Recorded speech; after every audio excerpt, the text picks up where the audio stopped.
Hello दोस्तों, कैसे हैं आप लोग। आज मैं आप लोगों के लिए फिर से एक नई जानकारी लेके आया हूं और आज की जानकारी का टॉपिक है।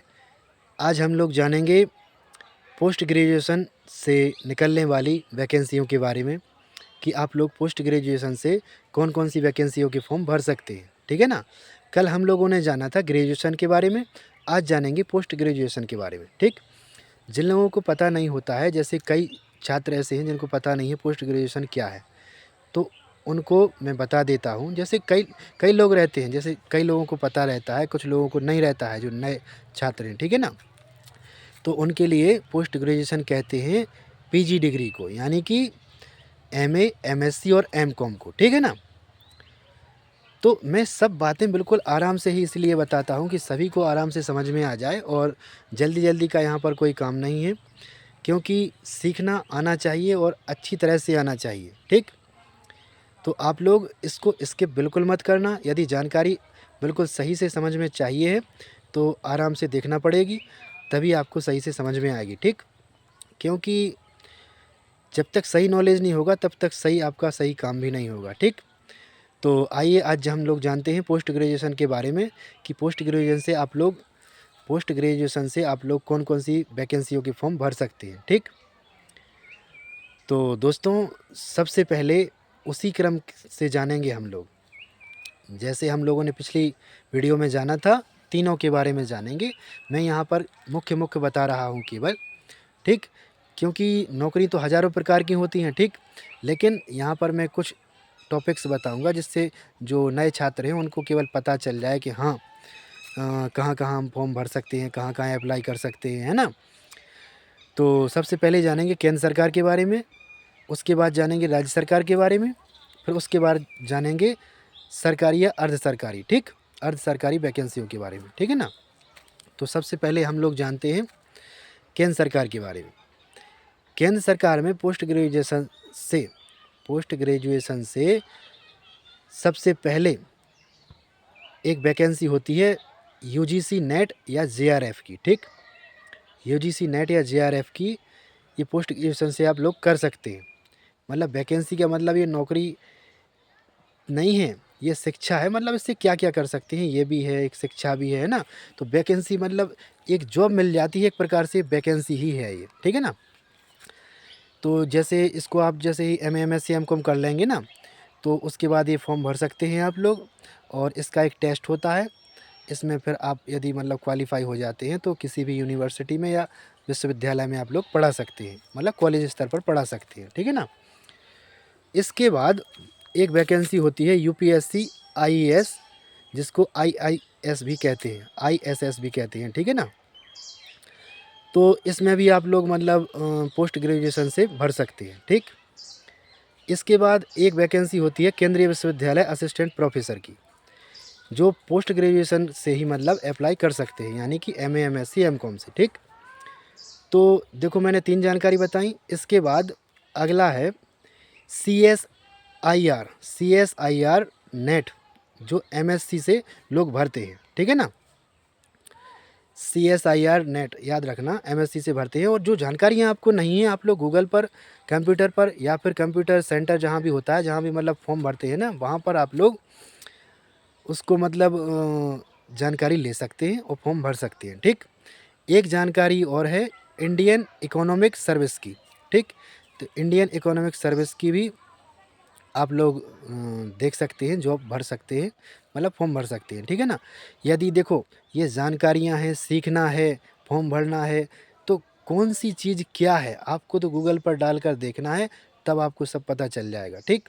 क्योंकि यदि आपके मतलब संबंध में, मतलब आपके पहचान में कोई शिक्षक हैं और यदि वो बताते हैं तो अच्छी बात है, और यदि नहीं बताते हैं तो गूगल तो है ही। ठीक है ना। इसके साथ साथ अब देखो, अब जानेंगे राज्य सरकार के बारे में। राज्य सरकार में आप लोग एमए पास से कौन कौन सी वैकेंसियों के फॉर्म भर सकते हैं। तो राज्य सरकार में आप लोग भर सकते हैं सबसे पहले स्टेट सेट और स्लेट का एग्ज़ाम। ठीक। पोस्ट ग्रेजुएशन से आप लोग देखो क्या दे सकते हैं। देखो उसमें केंद्र सरकार में नेट का था, राज्य सरकार में सेट का है, सेट जिसको स्लेट भी कहते हैं। ठीक है ना। तो इसका आप फॉर्म भर सकते हैं। ठीक। इसके बाद असिस्टेंट प्रोफेसर स्टेट कॉलेज का भी भर सकते हैं, ठीक।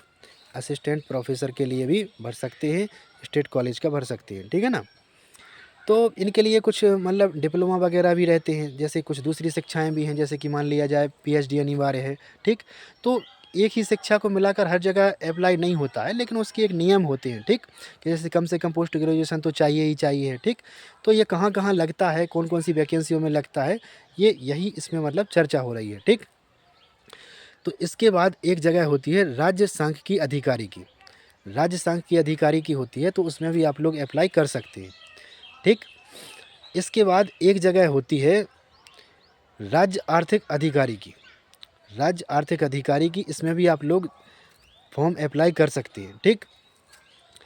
और इसके बाद एक जगह होती है राज्य शोध अधिकारी की।